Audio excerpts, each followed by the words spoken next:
Assalamualaikum guys, kembali lagi dalam channel Ujang Fixit. Terima kasih korang yang selalu support Ujang dengan menghantar device korang untuk Ujang repair. Untuk hari ini Ujang dapat satu bungkusan daripada Johor Bahru. Ok, jom kita buka.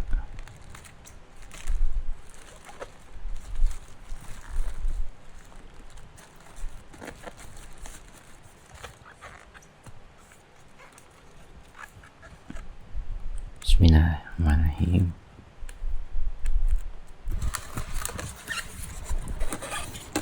Sebelum kita teruskan lebih lanjut, kepada yang belum subscribe, subscribe dulu.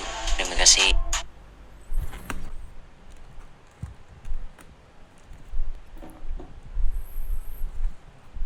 LCD baru. Ok, kita ada LCD baru OEM.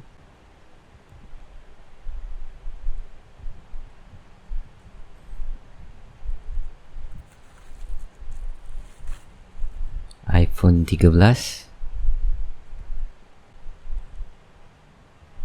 Nah, dah putus lah. Putus lah. Kena baling ke apa? Ok, ni semua dah tampal. Ni nampak macam dah remuk sikit remuk ok, kalau benda-benda remuk ni belum tentu kita boleh repair dia tapi tak apa, kita tengok. Satu ni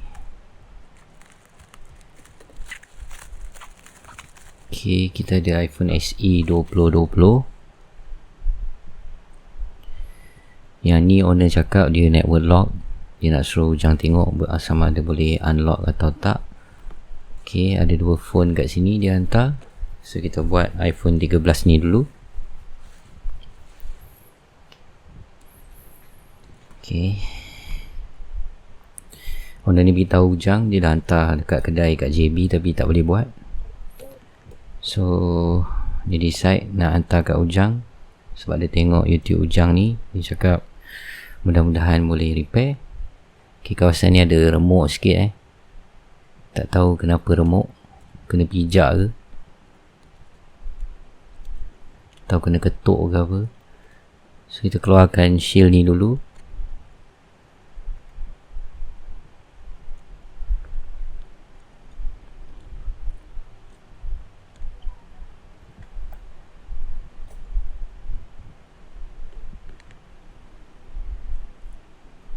Dah bertampal ada tape kat sini.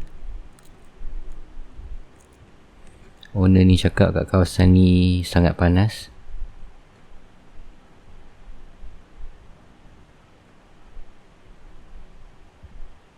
Ok, benda ni macam kena lenyek bengkok benda. Ok, kalau yang jenis board yang dah bengkok ke, kena lenyek ke, macam ni belum tentu boleh repair. Kena make sure board di dalam keadaan ok. So kita kena buang dulu gam. Ni bukan gam, ni tape. Dia ada tape hitam dekat atas plate shield tu. Ok, bateri dia pun macam dah gembung sikit.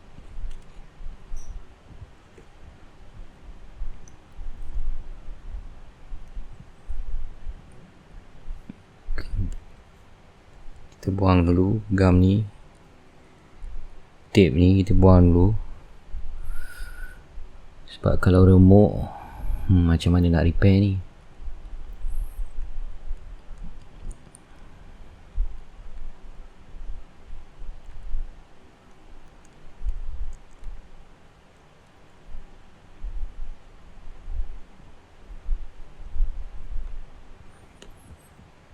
Ok, tak berapa clear daripada kamera ni. Tapi dia sebenarnya remuk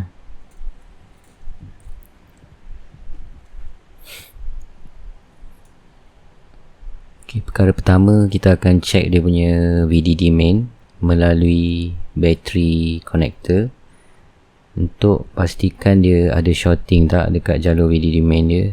Ok, tak ada, normal 0.0 ampere dekat kepala konektor bateri dia. Ok, so dia punya VDD main dia ok.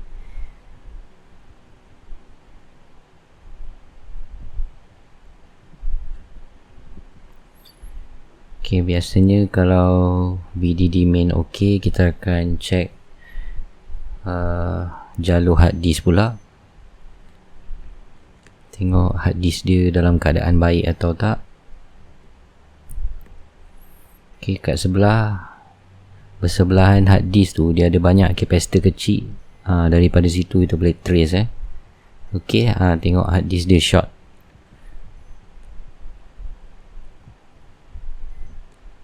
Ok, hard disk dia short ada kapasitor short kat sini.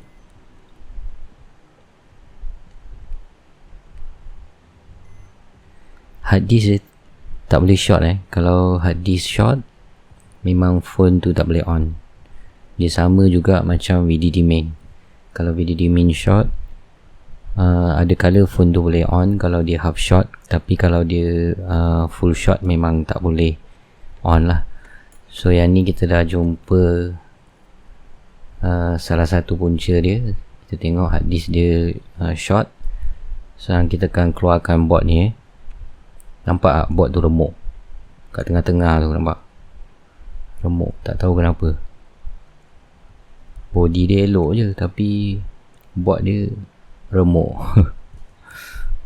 Mungkin dah pernah tukar body kot. Ni ada kabel antena kat bawah board dia ni. So ni biasanya import set. Kalau import set US set, dia akan ada antena 5G antena dekat bawah ni So kita kena keluarkan, kita kena unplug konektor ni dulu kat bawah, dekat sebelah tepi, sebelah kanan body dia. Tengok. Ni kalau set-set Asia dia tak ada ni. Kalau Singapore set ke Hong Kong set ke, dia tak ada kabel kat bawah ni, dia ada ribbon. Ni ribbon antena ni untuk belah-belah Europe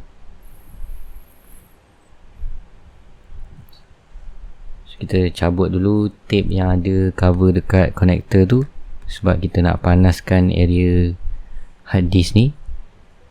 Sebelah-sebelah hard disk tu dia ada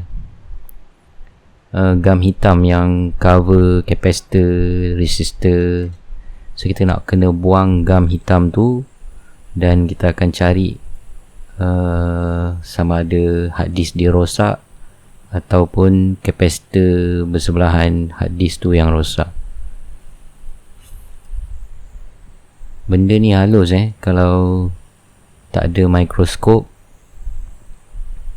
susah nak buat memang tak nampak lah. Memang halus lah. Lepas tu kita kena berhati-hati lah, sebab benda kecil tu senang damage. Kalau kita main kopek je, kalau tak nampak betul kan, tak tengok. Macam kita, kalau kita tengok kat mikroskop ni, dia nampak besar lah. So kalau kita nak bersihkan kat area tu, so lebih selamat lah daripada tak menggunakan mikroskop. So aku ada tengok juga technician yang terror tu tak pakai mikroskop pun. Mata dia tu, yalah, semula jadi hebat lah, Allah bagi kan. Tapi kalau mata aku tak nampak lah benda ni, kena lah pakai mikroskop. Okay, kita dah bersihkan gam di sekeliling hard disk. Kita akan gunakan asap kemenyan ni, old school punya style, asap kemenyan. Thermalite ada, tapi banyak orang tak ada Thermalite. Jadi aku suka buat tutorial pakai kemenyan lah. Kemenyan ni murah, 50 sen je satu kotak kecil tu, 50 sen je harga dia. Ada yang RM1, ada yang RM2. Macam Ujang beli sekali banyak 50 sen je satu. Okay, sekarang kita akan inject lah current, sikit current kat jalur yang short tadi. Okay, ni tadi jalur 2.8 volt. So make sure kita inject mesti bawah daripada 2.8 volt. 2.5 atau 2.8 ok. Kalau korang tinggi macam 4 volt korang inject, hard disk rosak. Ok, dengan hard disk korang rosak. So yang ni Ujang inject 2.5 volt. Dah nampak dah kapasitor kecil je yang short. Ok, kita akan kopek saja, kopek keluarkan kapasitor kecil tu. Alright, settle.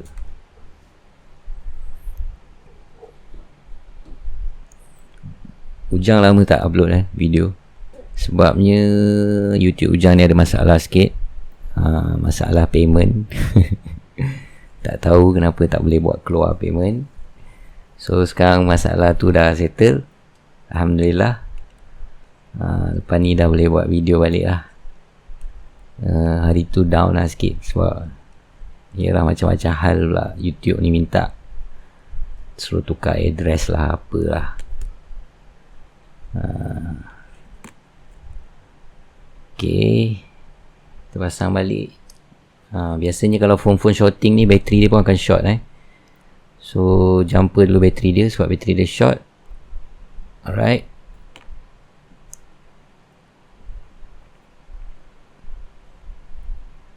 Okay, dah ada 3.5 volt. Nice.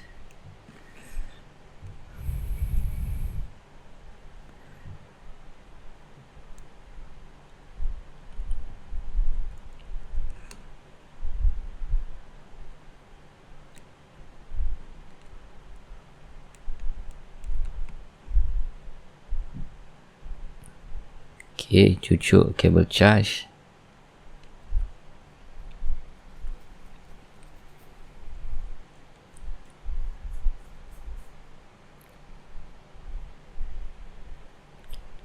Boom. Apple logo. Yeah. Alhamdulillah. Okay, nanti kita akan pindahkan dia punya proximity sensor dekat skrin dia yang baru tadi. Skrin ni dah putus lah, tak tahu kenapa. Okay, Alhamdulillah. Ujang tak ada dia punya passcode, so tak boleh nak cuba, kena tanya owner dia dulu. Alhamdulillah. Yang penting phone dia dah boleh on sekarang ni. Okay, kita try lah. 1, 2, 3, 4. Tak boleh. Ni boleh. Tak boleh. 1, 2, 1, 2. Tak boleh. Okay, Ujang akan contact owner ni. Dia akan tanya dia apa passcode dia. So baru kita boleh try adakah semua komponen dia ok. Sebab tadi kita tengok board dia kat kawasan tengah tu remuk. Okay, terima kasih kerana menonton. Kalau korang nak repair phone dengan Ujang, boleh contact Ujang. Boleh post je phone kat Ujang kalau korang tak boleh datang kedai Ujang. Okay, terima kasih kerana menonton. Kita jumpa lagi dalam video akan datang. Bye bye.